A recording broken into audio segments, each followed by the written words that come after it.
Hi friends, please subscribe to Amravati Media and press the bell icon for more latest updates. తూర్పుకి తిరిగి దండం పెడుతున్న TDP. తూర్పుగోదావరి జిల్లాలో TDP పరిస్థితి అగమ్య గోచరంగా మారుతోంది. నేతల మధ్య విభేదాలు తారాస్థాయికి చేరుకుంటున్నాయి. ఈ పరిస్థితులలో అక్కడ వివాదాలను పరిష్కరించాలని టీడీపీ శ్రేణులు కోరుతున్నాయి. ముఖ్యంగా సీనియర్ నాయకులు ఒక్కొక్కరు ఒక్క విధంగా మాట్లాడుతుండటంతో పరిస్థితి రోజురోజుకు తీవ్రతరం అవుతోంది. భాగస్వామ్య పక్షం జనసేన ఇక్కడ బలంగా ఉంది.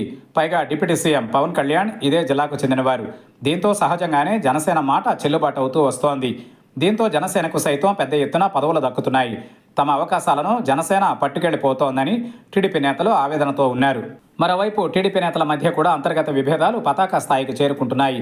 వీటిని పరిష్కరించాల్సిన ఆవశ్యకత హైకమాండ్పై ఉంది. మొన్న మధ్యన జగ్గంపేట ఎమ్మెల్యే జ్యోతుల నెహ్రూ చేసిన కామెంట్స్ వైరల్ అయ్యాయి. జనసేనను ఉద్దేశించి ఆయన చేసిన కామెంట్స్ ప్రకంపనలు సృష్టించాయి. తెలుగుదేశం పార్టీకి సరైన గుర్తింపు లేకుండా పోతోందని ఆయన ఆవేదన వ్యక్తం చేశారు.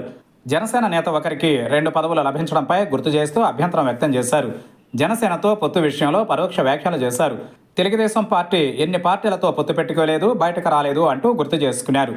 ఇలానే వ్యవహరిస్తే వామపక్షాలకు పట్టిన గతి టీడీపీకి పడుతుందని కూడా హెచ్చరించారు.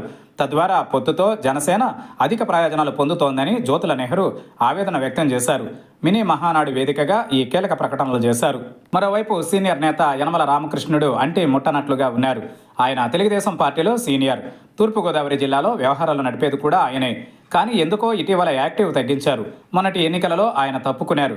ఆయన బదులు కుమార్తె శ్వేత పోటీ చేసి ఎమ్మెల్యేగా గెలిచారు. ఎమ్మెల్సీగా ఉన్న యనమల రామకృష్ణుడు ఇటీవల పదవి విరమణ చేశారు. ఆయనకు కొనసాగింపు దక్కలేదు. రాజ్యసభ పదవిని ఆశించారు. అది కూడా ఆయనకు దక్కలేదు. ఇటీవల పార్టీ పాలిట్ బ్యూరో సమావేశానికి హాజరయ్యారు. మహానాడు కమిటీల్లో కూడా క్రియాశీలకంగా ఉన్నారు. కానీ తూర్పుగోదావరి జిల్లా విషయానికి వచ్చేసరికి పెద్దగా పట్టించుకోవడం మానేశారు. మరోవైపు రాజమండ్రి అర్బన్, రూరల్ ఎమ్మెల్యేల మధ్య పచ్చగడ్డి వేస్తే భగ్గుమనే పరిస్థితి నెలకొంది. రాజమండ్రి అర్బన్ నుంచి గెలిచారు ఆదిరెడ్డి వాసు. రూరల్ ఎమ్మెల్యేగా ఉన్నారు గోరంట్ల బుచ్చయ్య చౌదరి. తెలుగు విశ్వవిద్యాలయం ఏర్పాటు విషయంలో వీరిద్దరి మధ్య విభేదాలు పతాక స్థాయికి చేరుకున్నాయి.